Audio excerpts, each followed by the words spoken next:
Hey everybody, I had a game all set up for tonight. A little bit disappointed because my friend had to cancel at the last minute, but as the table's all set up, I got the armies painted in the back, I figured why not play a game of Oathmark against myself. Always have a good time doing that. Let's hope this is the same. So what you're going to see tonight is a game against myself, a short form battle report. It's not the way we usually do it, but when you're playing by yourself, you gotta make some changes, you know. So hopefully you'll enjoy the video and enjoy the battle. See you later. Tonight I'll be playing with this force from the Night Falls, and it's a combination of Skaven and Undead. Now, most of the Skaven are going to be run as goblins. The only exception are the Storm Vermin on the right. They will be Orc Linebreakers. But let's start with our leaders.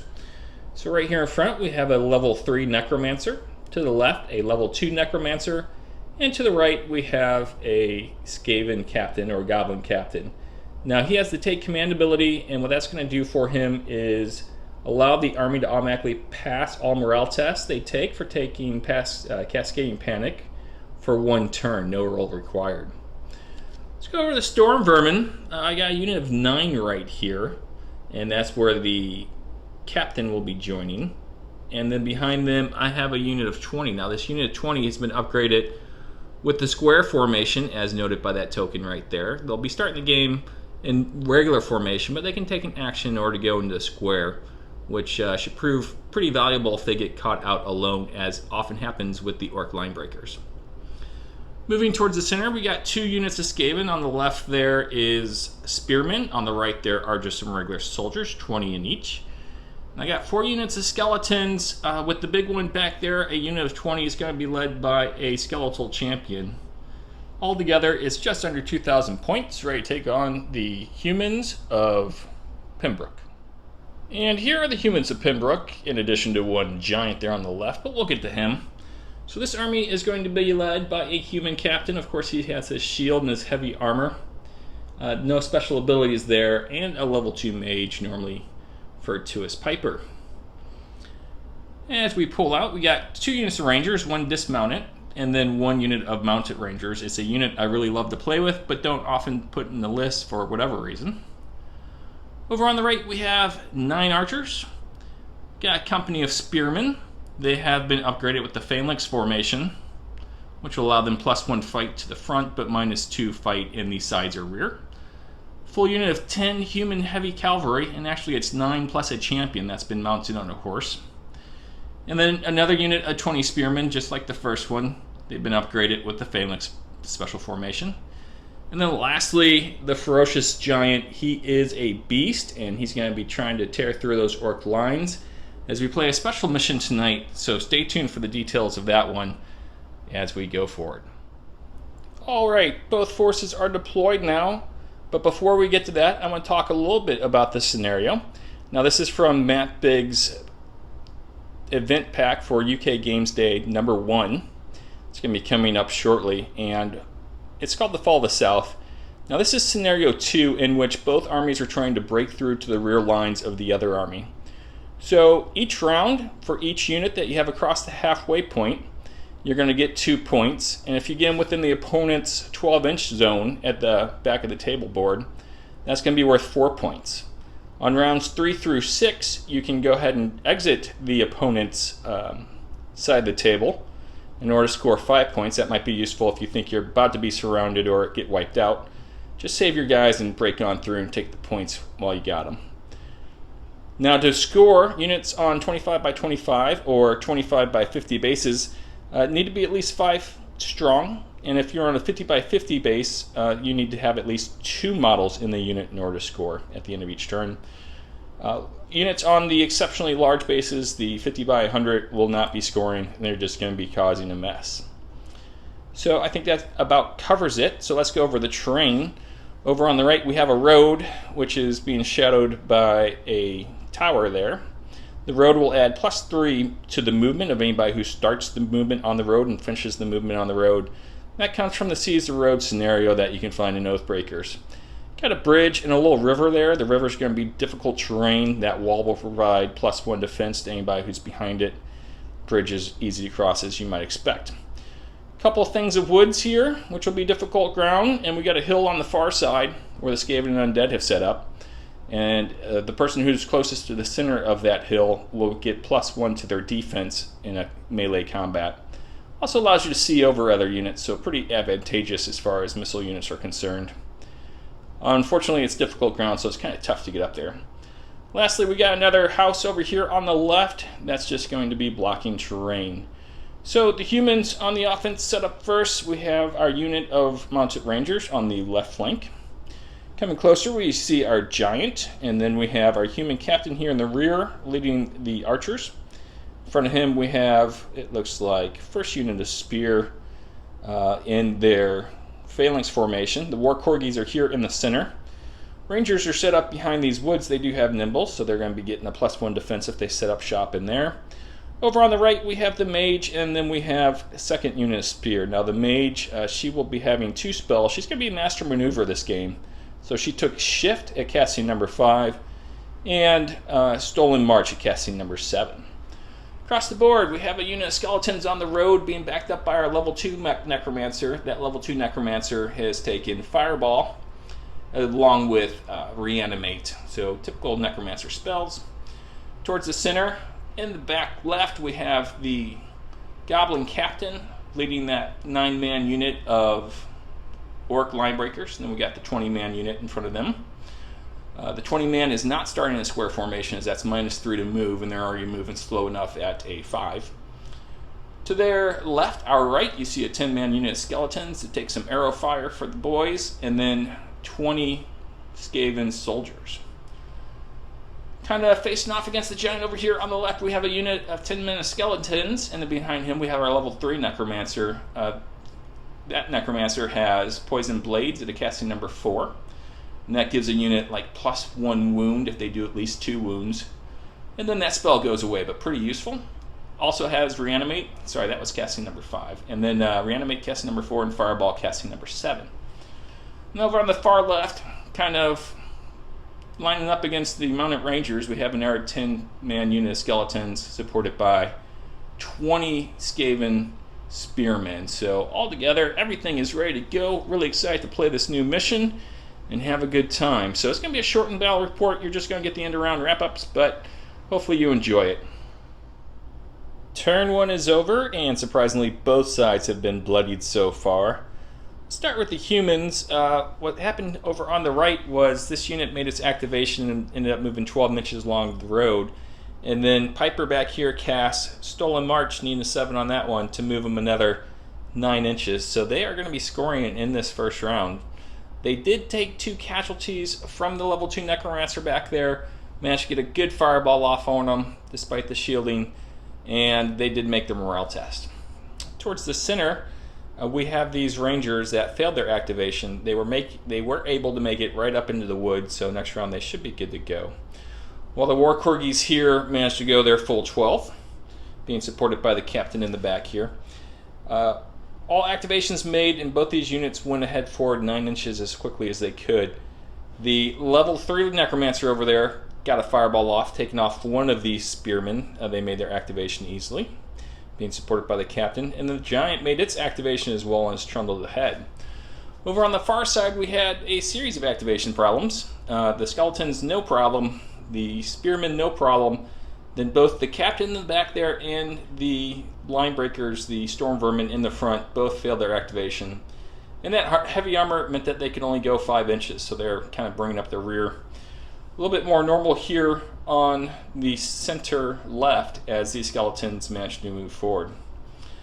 Lastly, the rangers, surprisingly managed to pick off one of the skeletons, having rolled 2 10s on their shot.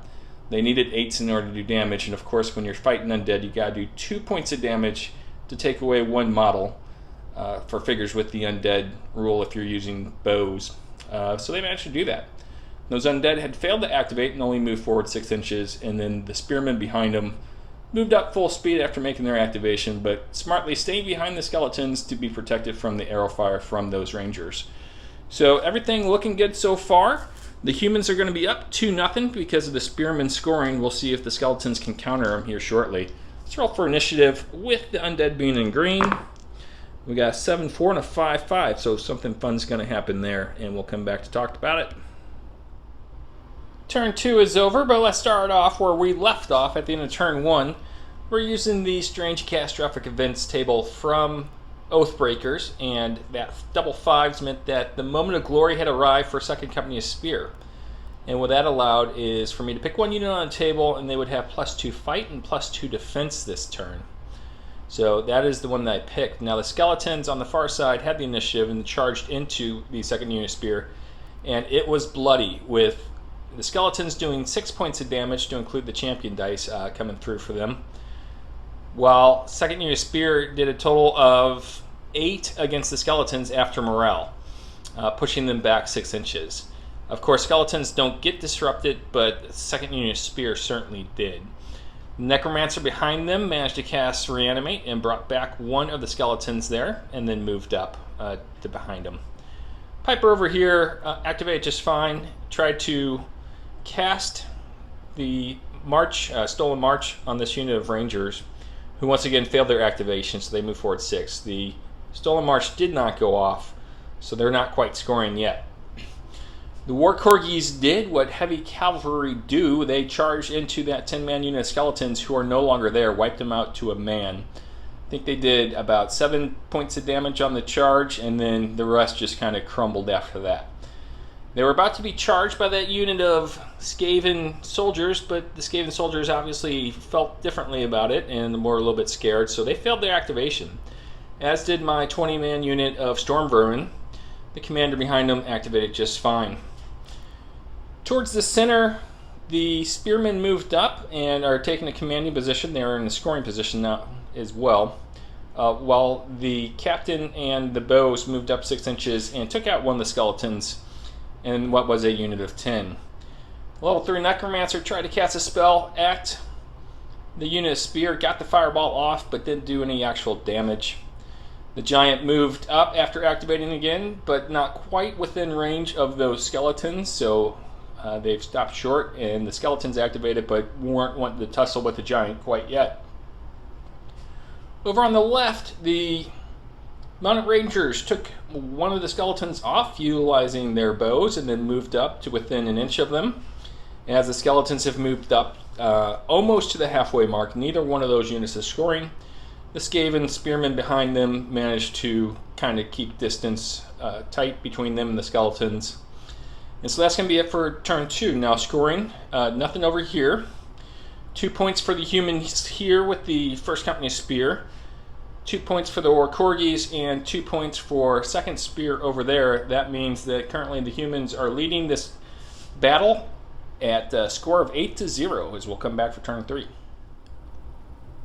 It was a super exciting turn as the humans continue to surge forward, but the Skaven and Undead start to fight back. And it all began with the activation of the Storm Vermin after the Skaven Undead won initiative.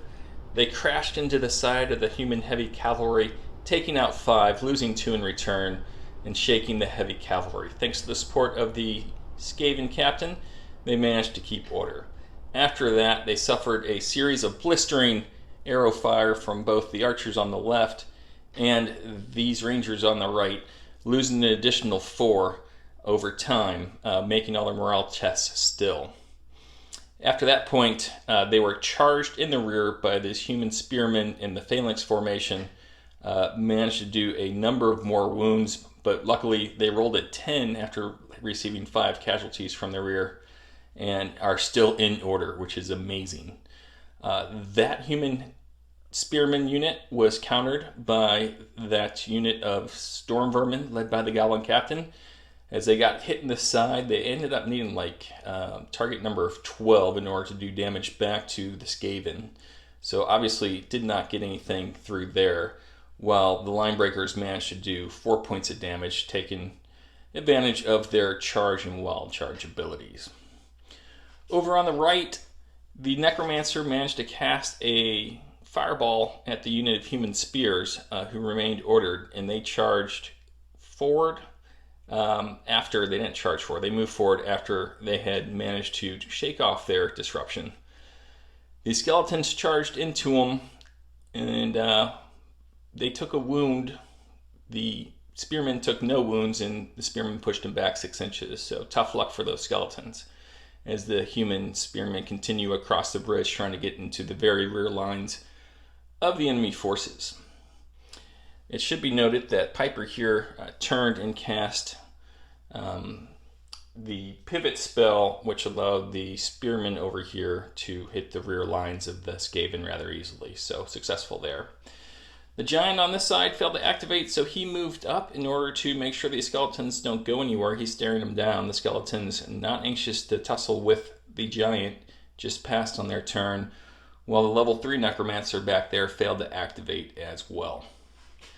Over on this side, the skeletons charged into the human mounted rangers, 1 casualty per side, and they both pushed each other back an inch as those Skaven spearmen remained stuck behind the skeletons at this point. Not enough room to charge forward at this point.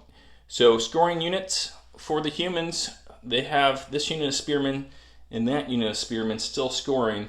No scoring units yet, or no units in scoring position, I should say, for the Undead and the Skaven. So the score is now 10-0 going into turn 4. We're going to go ahead and roll for initiative. Once again, Skaven Undead in green. And let's see what we get. We get a 10-6 and an 8-6, so the Skaven Undead will have the initiative for turn 4, as this game just became a lot more exciting. Turn 4 started out so promising for the Skaven and Undead Alliance as they won the initiative and had a very successful turn 3. They thought they had the humans where they wanted them when the Skaven captain activated successfully and tried to command this unit of storm vermin. This unit of storm vermin were unable to pass their activation, so all they could do was wheel around to face this human spearman unit. And since they were on the hill, they didn't have quite enough movement to crash into the side of said unit. And what eventually ended up happening was this unit of archers killed 2 from that unit of 10 storm vermin, and they failed the morale check, shaking them. And this unit of 1st Spear Company charged into this, what was an 8-man unit of storm vermin, killing 4 of them, shaking them, of course, only losing 1 in return. But that 1 was enough to shake them as they got outside the command radius of this unit of archers and the captain that is there. The Skaven captain and the necromancer were a little nervous that this giant might turn and charge in, so that unit of skeletons sacrificed themselves, charging into the giant. The giant made quick work of them, destroying them outright once morale was figured into the equation. Over on the left, the Mounted Rangers did a good job. They ended up getting 1 skeleton off when it came to range fire, and then they charged in and ended up killing 2 more, and with the morale bonus being what it was, or negative in this case, killed a 3rd one. So we're down to our last remaining 3 skeletons there, while the Rangers took no casualties in return. Now, the Rangers do have 2 combat dice each. They were swinging with 5 combat dice in close combat, so you can see why that went successfully. Those spearmen remain kind of locked in behind the 3 skeletons who remain, and it's not going well. The level 3 necromancer had tried to cast a fireball, but failed to cast that against this unit of spears, and that was before they charged in. He was hoping to maybe disrupt them, or at least do a point of damage in order to subtract that rank bonus they had for full 3 ranks at the time. These Skaven are making a break for it as they head towards the road. They are now in scoring position. They were picked off. One of them was picked off by this unit of Rangers, who then retreated 3 inches back into the woods. Piper failed to activate, and she ran 3 inches forward. That unit of spears also failed to activate, and they ran 9 inches along the road. They took a fireball, but no damage from the level 2 necromancer back there, and then the skeletons once again charged back in. They lost 2 of their numbers despite that unit having already been activated and only down to a few ranks. But in the end, it was them who lost, and they got pushed back in their 6. Piper had intended to push the spears farther, but really no need to do that as they're already within the 12-inch touchdown zone and will be scoring 4 points this round. So Well, the Skaven and Undead are on the board with that big unit of soldiers right there. The humans ended up picking up 4, and then 2 here for another 6. So the score is now 16-2. Things are looking very dire for the Skaven Undead alliance, but we'll see what happens in turn 5. We are at the end of turn 5, and despite some efforts on the part of the Skaven Undead, I think this battle is about over. So, start in the middle, with the humans winning initiative, the captain here shot at and broke the unit of Storm Vermin that was hosting the Skaven captain. Cascading Panic did not trickle down the line, surprisingly, but what happened was they did run away with the Goblin captain. In the center here, this unit activated and became in good order, as did this one before being shot at by these rangers, doing 2 damage, and then they became shaken as well. Over on the right, these Skaven are making a run for it. They are going to be scoring again this round, the only Skaven unit to score so far. As these spearmen have finally lost, they took 4 damage in fireballs from the level 2 necromancer back there and the level 3 necromancer over there. Both of them hitting them hard, and then the skeletons, the hapless skeletons, charged in one last time. Since they had less than 2 full ranks, these spearmen lost their phalanx ability and had already activated because they had to shake off a shaken token that was put on during one of the early fireballs. Skeletons did 2 points of damage. The spearmen did manage to get one of the skeletons down, but essentially that unit is no longer scoring. The skeletons have held the bridge and will no longer allow those humans to score.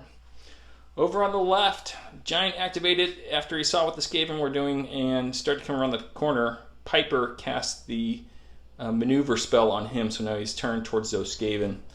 These skeletons have gotten out of the way after they failed their activation, as did those Skaven spearmen. These mounted rangers passed their activation. They just moved back a total of 6 inches, so double move back, in order to just kind of tie things up and make room for the Giant. So all in all, with the scoring units being, once again, this unit of spearmen and that unit of Skaven, the score is going to be 18-4 at the end of turn 5. I think we're going to call it quits here, but man, has it ever been fun. I sometimes forget how fun it is to play Oathmark by yourself. It's much more fun with an opponent, but this game certainly works well by yourself as a rank and flank game. So hope you enjoyed the video, and we'll catch you next time, hopefully with a live opponent. Thank you. Bye-bye.